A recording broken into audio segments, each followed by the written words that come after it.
묵상할 성경 본문은 마가복음 10장 21절 22절 말씀과 요한복음 3장 1절부터 7절 말씀입니다. 예수께서 그를 보시고 사랑하사 가라사대 내게 오히려 한 가지 부족한 것이 있으니 가서 내 있는 것을 다 팔아 가난한 자들을 주라. 그리하면 하늘에서 보화가 내게 있으리라. 그리고 와서 나를 쫓으라 하시니 그 사람은 재물이 많은 고로 이 말씀을 인하여 슬픈 기색을 띠고 근심하며 가니라.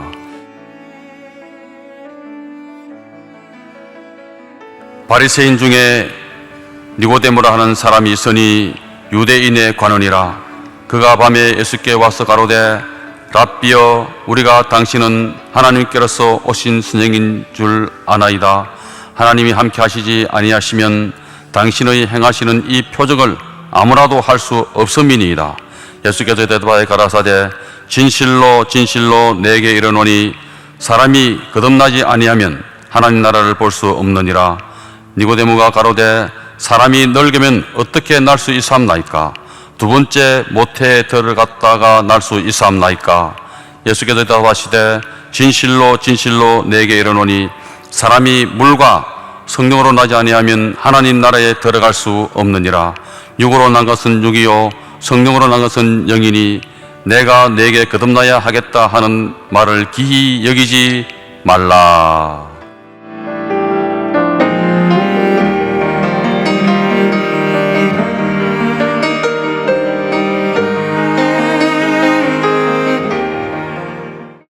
네 종류의 부자들, 이런 제목으로 말씀해 드리겠습니다. 지난 주일에 이어서 신약 성경 복음서에 등장하는 부자들에 관한 이야기를 다루겠습니다. 지난 주일은 어리석은 부자와 가장 불쌍한 부자에 관하여 살펴보았습니다. 이 시간에는 나머지 둘을 살펴보겠습니다. 그들에 대한 이야기에는 구원에 관한 진리와 함께 지혜로운 삶에 대한 교훈이 있습니다. 먼저 슬픈 기색을 띠고 근심하며 떠나간 부자에 관한 이야기를 살펴보겠습니다. 한 사람이 달려와서 곧장 예수 옆에 꿇어 앉았습니다. 그의 돌발적인 행동은 사람들의 시선을 그에게로 향하게 하였습니다. 이 사람이 도대체 누구냐라는 생각을 갖게 하였습니다. 성경은 이 사람의 신분을 밝혀놓았습니다. 이 사람은 젊은이로서 유대 사회에서 지도적인 위치에 있는 관리이며 재물이 많은 부자였습니다. 세상적으로는 사회의 엘리트 계층에 속하며 남부럽지 않은 생활을 하고 있으며 더구나 종교 생활에도 남다른 열심을 보이며 진지한 태도로 살아가는 흠잡을 데 없이 훌륭한 사람이었습니다. 그가 입을 열어 예수님에게 질문했습니다. 선한 선생님, 내가 무엇을 하여야 영생을 얻겠습니까? 예수께서 그를 향해 말씀하시기를 네가 어찌하여 나를 선하다 하느냐? 하나님 한 분밖에는 선한 이가 없다 하였습니다. 그러고는 이어서 말씀하셨습니다. 살인하지 말라, 가늠하지 말라, 도둑질하지 말라, 거짓 증거하지 말라, 속여 취하지 말라, 네 부모를 공경하라고 한 계명을 너는 알고 있을 것이다. 부자 청년의 질문과 예수님의 대답은 그곳에 둘러선 사람들을 흥미롭게 하였습니다. 대화가 어떻게 진전되어 나갈 것인가에 대하여 기대를 가지게 하였습니다. 부자 청년은 선생님, 이것은 내가 어릴 때부터 다 지켰습니다 라고 힘주어 말했습니다. 예수께서 사랑하는 마음으로 그를 바라보시며 말씀하셨습니다. 네게 오히려 한 가지 부족한 것이 있으니 가서 네가 가진 모든 것을 팔아 가난한 자들에게 주어라. 그리하면 하늘에서 네게 부화가 있을 것이다. 그리고 와서 나를 따르라. 그 젊은이는 재물이 많은 부자였기 때문에 이 말씀을 듣고 슬픈 기색으로 근심하며 예수님을 떠나갔습니다. 예수께서 둘러보시며 제자들에게 말씀하시기를 재물이 있는 자는 하나님의 나라에 들어가기가 매우 어렵다 하였습니다. 그 말씀을 듣고 제자들이 놀랐습니다. 예수님은 덧붙여 이렇게 말씀하셨습니다. 이 사람들아, 하나님의 나라에 들어가기가 어떻게 어려운지 낙타가 바늘기로 들어가는 것이 부자가 하나님의 나라에 들어가는 것보다 더 쉽다. 제자들이 툭 놀라며 서로 말하기를 그렇다면 누가 구원을 얻을 수 있겠는가 하였습니다. 예수께서 제자들을 바라보시며 말씀하시기를 사람으로는 불가능하나 하나님께는 그렇지 않으니 하나님께서는 모든 것이 가능하다라고 말씀하셨습니다. 이런 대화와 부자 청년의 태도에 대하여 기록된 말씀은 우리에게 신령한 교훈들을 제공하고 있습니다. 첫째는 예수님에 대하여 왜곡된 선입관을 가지고 있으면 영생을 얻는 데 결정적인 장애가 된다는 사실을 가르쳐 줍니다. 부자 청년은 예수님을 향하여 선한 선생님이라고 불렀습니다. 예수께서 그를 향해 대답하시기를 네가 어찌하여 나를 선하다 하느냐, 하나님 한 분밖에는 선한 이가 없다 하였습니다. 이 말씀은 예수님은 선하지 않다는 뜻이 아닙니다. 부자 청년의 예수님에 대한 선입관이 잘못된 것을 드러내신 것입니다. 그런 예수님을 보통 사람들과 비교하여 월등하게 선한 선생님이라고 인식하였던 것입니다. 허다한 사람들이 예수님에 대해 크게 오해된 선입관을 가지고 있습니다. 그릇된 인식을 하고 있습니다. 역사상 뛰어난 사상가, 교사, 도덕군자, 종교가, 자성가, 순교자라고 말합니다. 석가, 홍자, 소크라테스에 필적하는 성자라고 인식하고 있습니다. 예수님 당시의 유대인들은 그들의 종교적 관점에서 예수님에 대하여 다양하게 인식하고 있었습니다. 예수께서 제자들에게 사람들의 인자를 누구로 하느냐라고 물으시니 제자들이 대답하기를 들어는 세례 요한, 어떤 이는 엘리야, 어떤 이는 예레미야나 선지자 중의 하나라 합니다 하였습니다. 누구든지 예수님에 대하여 왜곡된 선입관을 가진 채로 영생의 도리를 알려고 하면 대답을 얻지 못하고 물러가게 됩니다. 예수님은 절대적으로 선하신 분이십니다. 이러한 예수님을 다른 사람과 비교하여 비교적으로 선한 선생이라고 알고 그 선입관 안에서 예수님께 접근하는 사람은 예수님이 자상하게 영생의 도리를 말해주어도 깨닫지 못하고 이를 수용할 수 없어서 슬픈 기색으로 근심하며 떠나가게 됩니다. 부자 청년은 또 다른 왜곡된 선입관을 가지고 있었습니다. 그가 질문하기를 내가 무엇을 하여야 영생을 얻겠습니까? 하였습니다. 마태복음에는 내가 무슨 선한 일을 하여야 영생을 얻겠습니까? 라고 더 선명하게 표현되어 있습니다. 영생은 선한 일을 행하여 얻게 된다는 선입관을 부자 청년이 가지고 있었습니다. 예수는 그 사람에게 질문 자체가 잘못되었음을 알게 하려고 하나님 한 분 외에는 선한 이가 없다고 말씀하셨습니다. 하나님이 요구하시는 선은 절대적 개념을 지니므로 인간의 행위로는 이러한 선에 도달할 수 없다는 사실을 밝혀주신 것입니다. 로마서 3장에 기록한 바 의인은 없나니 하나도 없으며 하였고 다 치우쳐 한 가지로 무익하게 되고 선을 행하는 자는 없나니 하나도 없도다 하였습니다. 하나님이 사람에게 요구하는 선이나 의는 절대적인 것입니다. 완전 무결한 것입니다. 이런 선과 의를 행할 수 있는 사람은 아무도 없습니다. 하나도 없다고 했습니다. 이런 사실을 부자 관원이 분명히 알게 하시려고 예수는 10계명 중에 인간관계에서 지켜야 할 계명들을 열거하셨습니다. 그러자 부자 관원은 선생님, 이것은 내가 어릴 때부터 다 지켰습니다 하고 즉각 대답하였습니다. 그런 하나님이 요구하시는 것이 그 정도라면 자신은 합격자라는 듯이 자신 있게 대답하였습니다. 마태복음에는 아직도 무엇이 부족합니까? 라는 말이 덧붙여 있습니다. 아주 자신만만한 태도를 표명하였습니다. 하나님이 모세를 통하여 주신 각 계명의 온전한 의미에 대하여 예수께서 설명하신 적이 있습니다. 살인하지 말라는 계명이 있습니다. 살인은 사람의 생명을 빼앗는 행위입니다. 그런데 예수님은 다른 사람을 미워하는 것도 살인이라고 설명했습니다. 그러니 계명을 온전히 다 행한다는 것은 전혀 불가능합니다. 그러므로 사람이 그의 행위로 하나님의 표준에 이르는 선과 의에 도달할 길은 전혀 없습니다. 그런데도 부자 청년은 자기가 어렸을 때부터 계명을 다 지켰다고 자신만만하게 대답했습니다. 부자 청년은 계명을 지키고 선한 일을 하면 영생을 얻는다는 왜곡된 선입관이 장애가 되어 결국 슬픈 기색으로 근심하며 예수님을 떠나가 버리고 말았습니다. 예수님에 대하여 성경에 기록된 말씀에 어긋나는 선입관을 가지고 있는 이상에는 예수님을 제대로 알 수 없으며 성경을 제대로 이해하지 못합니다. 진리를 배우고 깨달으며 그 능력을 체험하려면 성경 말씀에 위배된 선입관을 단호하게 내버려야 합니다. 교회에 다녀도 영생에 이르지 못하는 사람들이 허다하게 있습니다. 예수님에 대해서 그릇된 선입관을 고수하면서 성경을 읽고 설교를 들으니 참된 믿음에 이를 수 없는 것입니다. 그릇된 선입관을 다 내버려야 합니다. 성경 말씀대로 믿고 그대로 따라야 합니다. 이런 사람이 영생을 얻고 구원을 얻습니다. 둘째는 그릇된 가치관은 영생을 얻는 데 결정적인 장애가 된다는 사실을 가르쳐 줍니다. 건강과 재물과 권세는 모든 사람이 소유하기를 바라는 것입니다. 그러나 죽음은 이 모든 것을 빼앗아갑니다.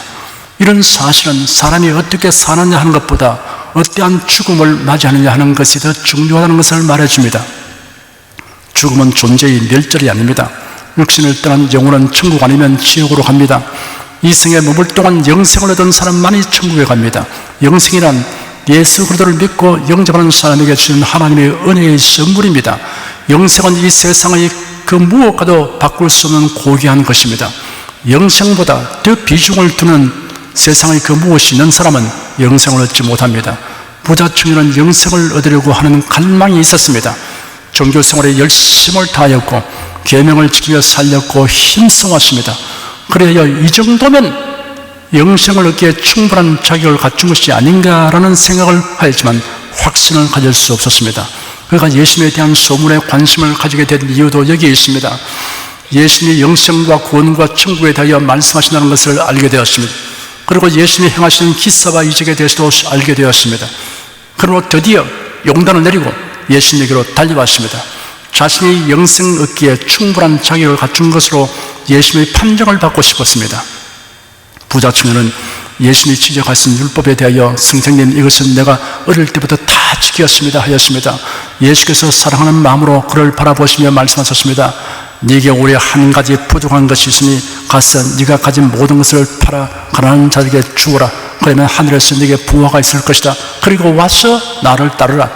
이 말씀을 들은 부자 청년은 재물이 많았기 때문에 슬픈 기색으로 근심하며 예수님을 떠나갔습니다. 과연 사람이 자기에게 있는 것을 다 팔아 가난한 자들을 주면 영생을 얻게 됩니까? 그렇지 않습니다. 예수는 그 청년이 재물이 많고 재물에 최고의 가치를 두고 있는 것을 알고 있었습니다. 그러므로 선을 행하여 영생을 얻겠다는 청년에게 그가 도저히 행할 수 없는 행위를 하도록 말씀하시므로 그 사람이 영생을 얻는 도리를 깨닫도록 하려고 하였습니다. 그러나 그 사람은 자신의 재물이 충당하는 것을 원치 않기 때문에 슬픈 기색으로 근심하며 예수님을 떠나가고 말았습니다. 영생은 모든 것보다 귀한 것입니다. 사람이 온 천하를 얻고도 영생을 얻지 못하면 아주 불쌍한 사람입니다. 영원히 불쌍한 사람입니다. 영생을 얻은 사람은 장차 부활하여 변화된 몸으로 천국에서 주님과 함께 영원히 살게 됩니다. 그러므로 영생에 비하면 세상 것은 아주 미미하고 사소한 것입니다. 재물이 있고 없으면 영생의 가치에 보탬이 되거나 손실을 주거나 하지 못합니다. 셋째는 그릇된 선관을 가졌거나 재물에 최고의 가치를 둔 사람이라도 하나님은 구원을 얻게 하실 수 있다는 사실을 가르쳐 줍니다. 부자 청년이 떠나간 후 예수께서 둘러보시며 제자들에게 말씀하시기를 재물이 있는 자는 하나님의 나라에 들어가기가 매우 어렵다 하였습니다. 그 말씀을 듣고 제자들이 놀랐습니다. 예수님은 이어서 이렇게 말씀하셨습니다. 이 사람들아, 하나님의 나라에 들어가기가 어떻게 어려운지 낙타가 바늘기로 들어가는 것이 부자가 하나님의 나라에 들어가는 것보다 더 쉽다. 제자들이 더욱 놀라며 서로 말하기를 그렇다면 누가 구원을 얻을 수 있겠는가 하였습니다. 예수께서 그들에게 사람으로는 불가능하나 하나님께는 그렇지 않으니 하나님께서는 모든 것이 가능하다라고 말씀하셨습니다. 여기에 하나님의 은혜가 나타나였습니다. 성령께서 여러 가지 방법으로 사람을 낮추시고 깨뜨리시면 그릇된 생각을 버리게 됩니다. 재물이나 세상 것의 최고의 가치를 둔 생각을 버리게 됩니다. 심령이 가난한 자가 됩니다. 예수를 믿고 사랑하며 섬기는 여러분은 최상 최고의 복을 받은 사람입니다. 낙타가 바늘기로 들어가기보다 더 어려운 일이 여러분에게 일어났습니다. 여러분이 할 수 없는 것을 하나님이 가능하게 하셨습니다. 다음은 하나님의 나라에 들어가는 길을 알기 위하여 밤중에 예수님에게로 온 부자에 관한 이야기를 살펴보겠습니다. 신경학 교수이며 신경 전문 의사인 올리버 섹스 교수가 그의 임상 사례에서 찾아낸 다양한 신경학적인 정서들을 보이는 사람들에 관한 일화를 기록한 책들을 저술했습니다. 이러한 책들은 전 세계에서 널리 읽혀지고 있는 베스트셀러입니다. 그 책에 소개된 일화들 중에 이런 이야기가 있습니다. 그 책의 저자인 의사가 노인 요양소의 신경과에 근무할 때였습니다. 그를 찾아온 환자에게 어떤 문제로 오셨습니까? 아니, 문제요? 아무런 문제도 없어요. 내가 아는 한. 그런데 사람들은 내 몸이 한쪽으로 기울었다고 말해요. 마치 피사의 사탑처럼 말입니다. 당장에도 무너져 내릴 것 같다고 합니다. 라고 대답했습니다. 그러자 의사가 질문하였습니다. 그런데도 정작 본인은 몸이 기울었다는 걸 전혀 못 느끼시다는 말씀인가요? 난 괜찮아요. 그 사람들이 무슨 말을 하는지 도대체 모르겠어요. 자기 몸이 기울어졌는데 그걸 모르는 사람이 어디 있겠어요? 라고 반문하였습니다. 그거 참 이상하군요. 어디 한번 봅시다. 일어서서 한번 걸어보시겠습니까? 여기서 저기 벽까지만요. 저뿐 아니라 어르신도 보실 수 있도록 하겠습니다. 걷는 모습을 비디오로 찍을 테니 나중에 함께 보기로 하죠. 좋습니다, 선생님. 노인은 그렇게 말하고 일어났습니다. 93세였지만 70세처럼 보였습니다. 정신도 또렷했습니다. 100세까지도 살 수 있을 것처럼 보였습니다. 그런 자신만만한 걸음걸이를 민첩하게 걸었습니다. 그러나 놀랍게도 몸이 중심에서 20도가량 왼쪽으로 기울어져 있었습니다. 조금만 더 기울어졌더라면 쓰러지고 말았을 것입니다. 그런데도 노인은 만족한 웃음을 지며 말했습니다. 보세요. 아무렇지도 않잖아요. 마치 자처럼 반듯하게 걷지 않습니까? 정말로 그렇게 생각하십니까? 자, 그럼 본인이 직접 확인해 보세요. 그리고는 비디오 테이프를 되돌려 재생했습니다. 화면에 비친 자신을 본 노인은 몹시 충격을 받았습니다. 그런 눈을 희둥그렇게 뜨고 입을 딱 벌린 채 중얼거렸습니다. 이럴 수가.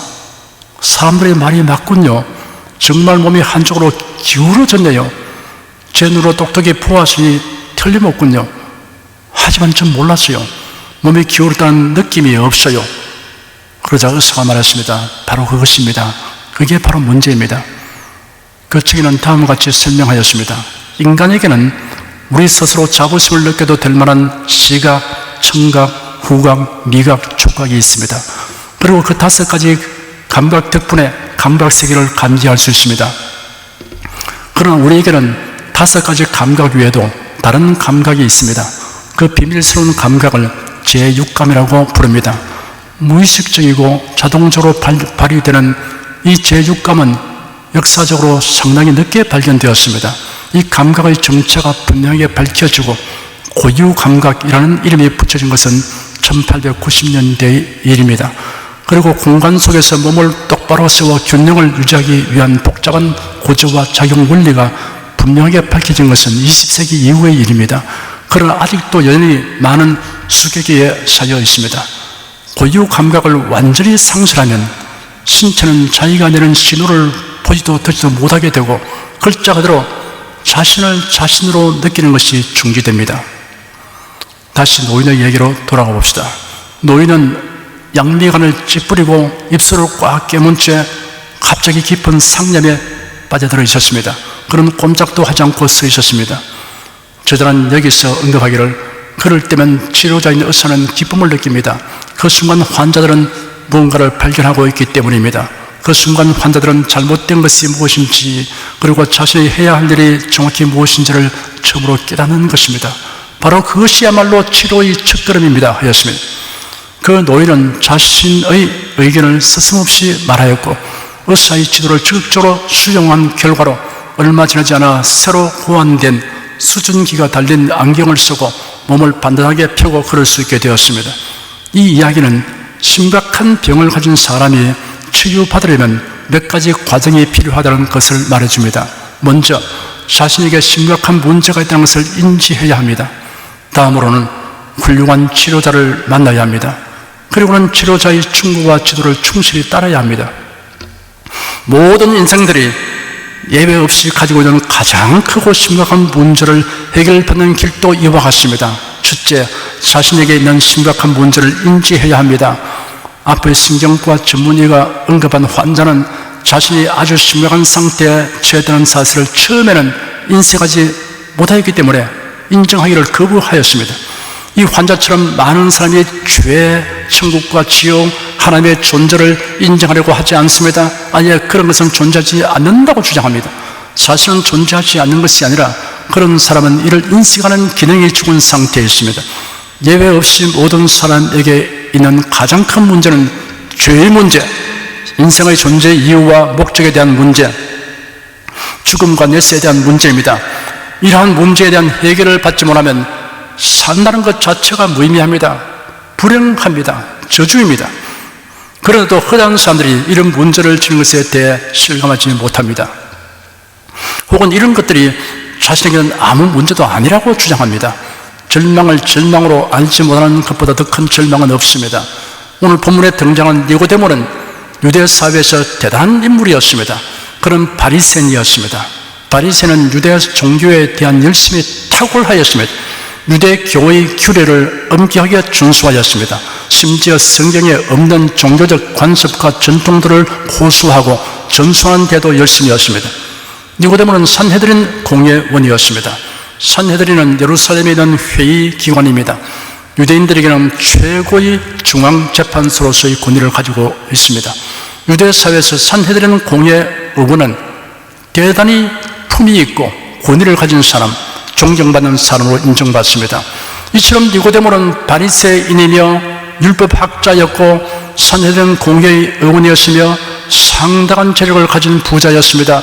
그러므로 당시 사회에서 니고데모는 존경과 선망의 대상이었습니다. 이러한 니고데모가 어느 날부터 자신에게 있는 중대한 문제를 인식하였습니다. 그는 자신이 구원의 길에 대해서 무지하고 또한 어떻게 해야 하나님 나라를 볼 수 있는지에 대해서도 무지하다는 사실을 깨달았습니다.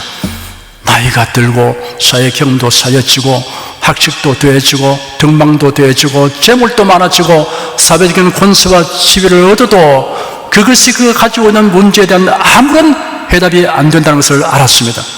그 당시 바리새인들은 예수님에 대하여 매우 적대적이었습니다.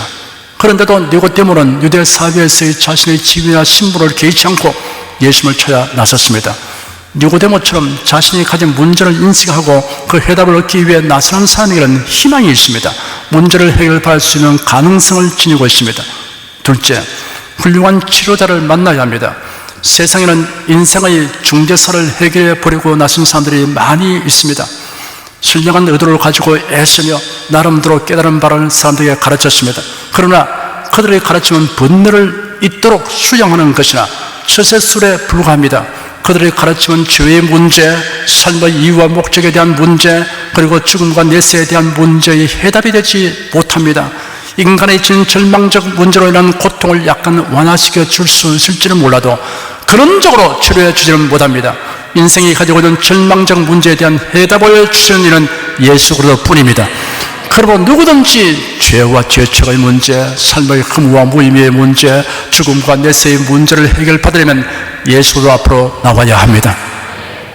예수님은 자신이 이러한 문제를 해결하여 주시는 구세주라는 것을 분명하게 말씀하셨습니다. 그의 탄생과 행하신 일과 십자가에 못 박혀 죽으심과 부활과 성천을 통하여 증명하셨습니다. 니고데모는 고백하기를 당신은 하나님께로부터 오신 선생님인 줄 압니다. 하나님이 함께 하시지 아니하시면 당신의 행하시는 이 표적을 아무로도 할 수 없습니다 하였습니다. 니고데모는 예수님의 행하신 일들과 가르침에 대하여 주의 깊게 살펴보았던 것입니다. 그리고 결론을 얻었습니다. 예수님과 같은 일을 행하실 분이 없다는 것과 하늘에서 오신 분 외에는 하늘나라에 들어가는 길을 말해 줄 수 없다는 결론을 내렸던 것입니다. 그래야 니고데모는 예수님을 찾아 나왔습니다. 셋째, 치료자의 충고와 지도를 믿고 이를 적극적으로 수용해야 합니다. 앞에서 예를 든 몸의 균형 감각을 상실한 노인은 처음에는 자신이 똑바로 걷고 있다고 주장했지만 의사가 촬영한 것을 보고는 자신이 기울어져 걷고 있다는 사실을 인정했습니다. 그리고 의사의 처방을 적극적으로 믿고 수용했습니다. 니고데모는 예수님에게로 와서 그의 무지를 솔직히 드러내었습니다. 그리고 하늘나라에 들어가는 길을 물었습니다. 거듭남에 대해서도 물었습니다. 예수는 니고데모에게 진실로 진실로 내게 이르노니 사람이 거듭나지 아니하면 하나님 나라를 볼 수 없느니라 하였습니다. 니고데모가 말하기를 사람이 늙으면 어떻게 날 수 있습니까? 두 번째 모태에 들어갔다가 날 수 있습니까? 하였습니다. 예수께서 대답하시기를 진실로 진실로 내게 이르노니 사람의 물과 성령으로 나지 않으면 하나님 나라에 들어갈 수 없느니라. 육으로 난 것은 육이요 성령으로 난 것은 영이다 하였습니다. 니고데모가 어찌 이러한 일이 있을 수 있나이까 하니 예수께서 너는 이스라엘 선생으로서 이러한 일을 알지 못하느냐. 모세가 광야에서 뱀을 든 것 같이 인자도 들려야 하리니 이런 저를 믿는 자마다 영생을 얻게 하려 하심이라. 하나님이 세상을 이처럼 사랑하사 독생자를 주셨으니 이런 저를 믿는 자마다 멸망치 않고 영생을 얻게 하려 하심이니라 하였습니다. 그리하여 니고데모는 죄 사함과 영생을 얻어 하나님의 나라에 들어가는 복음을 듣고 믿었습니다. 예수의 제자가 되었습니다. 그 후에 니고데모는 산헤드린 공의의 원들 앞에서 예수에 대하여 공정한 발언을 함으로써 공의의 원들과 논쟁을 벌였습니다. 예수의 시신을 장사 지낼 때 아리마tea 요셉을 도와주었습니다. 시신의 발을 향품을 100건이나 제공했습니다. 향품 100건의 값은 엄청난 것입니다. 산헤드린 공회의 의원인 니고데모가 이처럼 행동하는 것은 그 신분에 큰 위험이 있다는 것입니다. 그러나 니고데모는 개의치 않았습니다. 타협하지 않았습니다. 뒤로 물러가지 않았습니다. 여기서 우리가 반드시 알아야 할 것이 있습니다. 예수 그리스도께서 주시는 그 은혜 안에 항상 머물러 있어야 한다는 것입니다. 예수 그리스도 안에 오랫동안 머물러 있었으니 이젠 떠나도 된다고 생각하는 사람은 떠나는 순간 구원을 잃게 됩니다. 쇠붙이를 오랫동안 자석에 붙여두면 자력이 생기듯이 신앙생활을 오래 하면 구원의 능력이 자신에게도 생겨난다고 생각한다면 오해입니다. 물고기가 아무리 오랜 세월을 물속에 살았다고 하더라도 물을 떠나면 죽습니다. 나무가 아무리 흙속에 오래 뿌리를 받고 살았다고 하더라도 뿌리가 뽑히면 죽습니다. 그러면 우리가 영원히 그리스도 안에 거해야 합니다. 그리스도를 떠나는 동시에 생명을 잃게 됩니다. 여러분은 그리스도를 떠나는 것이 불가능한 사람으로 인정받게 되기를 바랍니다. 우리가 두 주일에 걸쳐 어리석은 부자, 가장 불쌍한 부자, 슬픈 기색을 띠고 근심에 떠나간 부자, 하나님의 나라에 들어가는 길을 알기 위하여 밤중에 예수님에게로 온 부자에 관하여 자세히 살펴보았습니다. 이 설교를 들으신 여러분은 그 가운데 계시된 진리와 은혜가 여러분 자신을 위한 것이라고 고백하고 간증할 수 있기를 축원합니다. 기도하겠습니다. 사람은 다 부자 되기를 원합니다. 많이 소유하기를 원합니다. 그래서 새벽같이 하고 밤늦게 누우며 수고의 떡을 먹기도 합니다. 그리고 경쟁합니다. 다투기도 합니다. 그런데 사실은 이렇게 해서 많이 소유하고 부자가 되어 본들 인생은 잠시 나가는 길에 불과하고 밤의 한 경전처럼 지나고 말 것이며 다 잃어버리고 두고 떠나가고 결국은 지옥불에 들어가게 된다는 것이 성경에 우리에게 가르치는 메시지인 것을 압니다. 주 하나님, 저희들에게 중요한 것은 우리가 어떤 상태에 있다는 것을 발견하고 이를 치료하시고 구원할 수 있는 분위기로 달려나오는 것인데 성령께서 우리에게 이를 가르치시고 우리가 십자가 앞으로 달려나오고 예수님을 그대로 영접하게 된 것을 감사합니다. 주 하나님, 그래서 우리는 이제는 어디서 와서 왜 섬에 들어가는지 명백히 알게 되었으므로 방황치 않게 되었으며 이제는 표대를 향하여 다른 줄 아는 인생이 된 것을 진정으로 감사합니다. 주 하나님, 또한 저희들은 이 생 사는 동안에 우리의 삶의 가치관이 확연히 변화된 것을 감사합니다. 성령께서 우리 가운데 오셔서 가르쳐 주시고 우리 주님을 모시고 보니 모든 우리가 보는 안목과 판단이 달라졌습니다. 이제는 예수님보다 더 귀한 것이 없고 영생의 등보다 더 귀한 것인 것을 알게 되었습니다. 세상 재물 다 주고도 바꿀 수 없는 것인 것을 알게 되었습니다. 절대적인 가치를 주님이 주신 영생에 두게 된 것을 감사합니다. 주 하나님, 오늘 또 많은 사람들이 이것을 알지 못하고서 헤매고 있습니다. 많은 사람들이 어리석은 부자, 불쌍한 부자같이 향하거나 그렇지 않으면 슬슬이 근심하며 슬퍼하며 떠나가 버리는 부자처럼 되어 살고 있습니다. 니고데모처럼 되는 사람이 많지 않습니다. 저희들이 애써 전도해서 많은 사람들이 참된 부를 알게 도와주시옵시고 진정한 행복을 알게 도와주시옵소서. 이 일을 하는 즐거움이 있게 하여 주시옵소서. 예수 그리스도로 기도드립니다. 아멘.